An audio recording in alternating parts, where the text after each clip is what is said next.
What is up, guys? This is Jason, also known as SergeantMerrell on Xbox Live, and I'm back with one hell of a game that I captured the day after Christmas.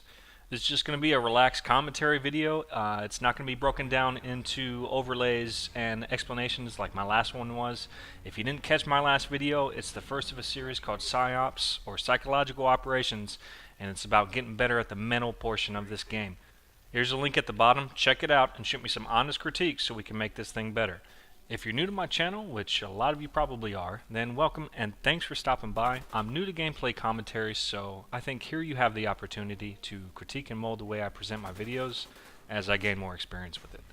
Just to give you a little bit more of an idea of who I am, I'm a U.S. Army veteran. I spent 8 years as a journalist, or 46Q, in various parts of the world. 5 of which I spent as a non-commissioned officer. I traveled to different places, met a lot of people, had a lot of fun, but I ended up here in San Antonio, Texas, and that's where I finished my enlistment.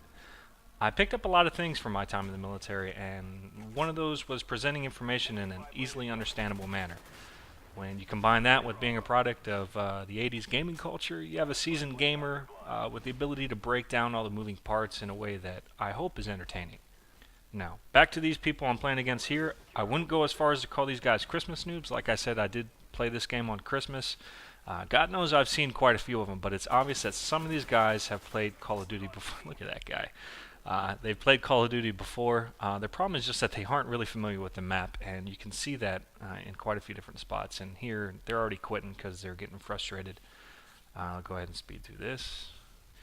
And anyway, that's really going to be what breaks the other team down. They're running into all the obvious firing lanes. They aren't snapping to those crucial hiding spots when they round a corner. It's a huge disadvantage when you aren't familiar with the map. On the other hand, though, I'm worried that playing against these people will start to hurt your performance against other players. Kind of like in chess, where you're used to playing against seasoned players, you're going to learn to counter their counters on the board and learn all the tricks of the trade, and your gameplay is going to be a lot more complicated. And then you switch to playing a third grader. It's not going to help you, once you switch back to the more seasoned players. There I give up on that engagement because it was obvious he had an assault rifle. I'm moving for a closer engagement, and it just really proves to work in my advantage. The class I'm using here is my go-to class. This is my breadwinning, all-around, ass-whooping class that works the best for me. So you might see it a few times in my commentaries. Everybody's go-to class is different depending on what style of gameplay they're used to, but for me, I like to be quick and in the enemy's face. The role I usually play is to find a way behind the enemy lines and disrupt the enemy from picking up those crucial firing lanes that would allow them to push us back. For my first perk, I'm using Lightweight Pro, but that's really just because I'm testing it out. I really don't think it's as effective as some of the other perks. I'll typically experiment with first tier perks, while my other two are set in stone, which is Sleight of Hand Pro and Marathon Pro. Sleight of Hand combined with dual mags is just brutal for prolonged engagements behind the enemy lines. You'll typically reload in half a second, which can be cut even shorter if you reload cancel, and I'll explain that a little later. Sleight of Hand Pro also allows you to snap up into the sights quicker, which is a huge help when quickly bouncing between shooting at the hip and targeting someone. Now, Marathon Pro is just addictive. It helps me get to those spots that I need to get to quicker, and that can be the difference between picking up one kill or picking up multiple kills, or just getting an assist, which I'm sure everybody hates happening. And that's just what happens when a teammate gets there before you do. You also need to be careful, though, with Marathon because it can get you into trouble if you aren't bringing your weapon up when you're approaching high-traffic areas. Now, the other great thing about dual mags is it's also going to give you twice the ammo, and that's usually enough to get me to my 11th kill streak. Or if I'm using Hardline Pro, only my 10th kill streak. Now you got to check this guy out. Guys, don't listen to Will Ferrell. Running in a serpentine pattern is not going to save you in this game. Another problem with this team is they're really not paying attention to the map. Here that guy totally had the drop on me, but he went the other direction. What I should have done is gone to pick up his weapon because now I got to be a noob and tube somebody, and that's really not my style, but it's the kill I need for my dog, so I really don't have much of a choice.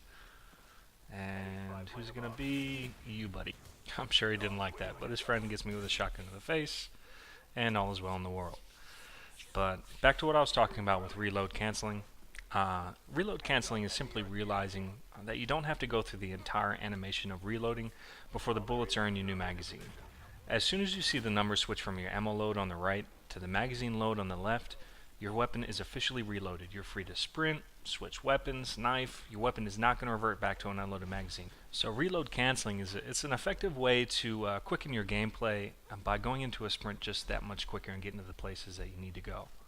Now, on a completely different note, I've noticed a debate going around the forums concerning Christmas noobs, and maybe you guys can tell me what you think. Last year, when Modern Warfare 2 came out, a lot of people were praising it as being a great step forward to the series, and there was a lot of fun with it. A lot of people were having a good time with it.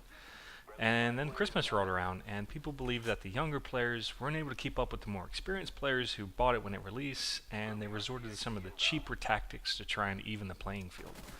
A lot of worry the same thing is going to happen here. More people are going to roll with Ghost, more people will roll with Second Chance, and more people will use cheap, generally ineffective tactics just to get a kill.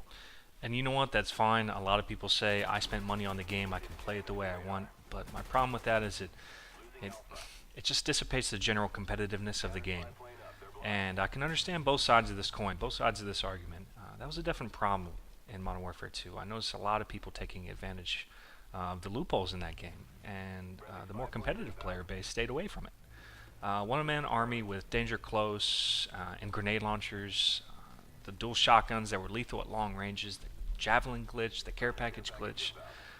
Those are the things that the more mature players tried to ignore just for the sake of enjoying a competitive game. And a lot of that was thrown right out the window at some point. Now, if it was Christmas, or if it was younger people getting a hold of the game, or people just getting bored of the game, I don't know. I will tell you that I don't think Black Ops is going to have a problem to the same degree as Modern Warfare 2, simply because there's less to take advantage of. But you tell me, does the Christmas demographic ruin the overall competitiveness of this game? Will Black Ops have a problem? Go ahead and leave a comment and let me know what you think. For me personally, I can't think of any tactic right now that's really annoying for me, except for everybody on the team using Second Chance. But that's mostly because I'm wasting ammo on somebody on the ground that I could be putting into somebody on their feet. So I'm not seeing too many tactics right now from the less experienced player base that's really bothering me. Now here I'm running out of ammo again, so I pick up someone's sniper rifle, and I have to say, I've lost all confidence in this category of weapons. I understand that Treyarch wanted to limit quick scoping, but there have been some multiple times where I'm aiming down the sights for a couple seconds, and I take my shot with that crosshair right at center mass, and I don't even get hit markers.